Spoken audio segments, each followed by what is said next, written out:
We, citizens of the West, have just lived through a constitutional and political coup.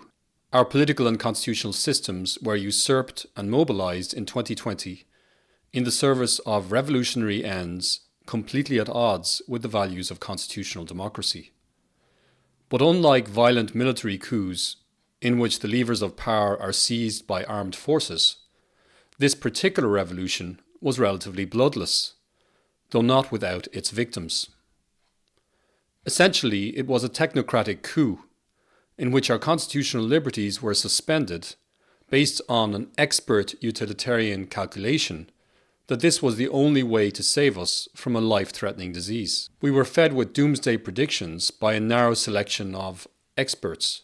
These same experts furnished governments with highly speculative, scientifically unsupported theories about the efficacy of lockdowns, masking, and vaccine mandates at warding off disease and death. This was a technocratic coup in the sense that the overturning of our freedom to worship, protest, socialise travel and consent to medication was rationalised by expert-endorsed information and advice. That information and advice turned out to be rubbish, but it worked to put the fear of God into citizens and bamboozle them into compliance.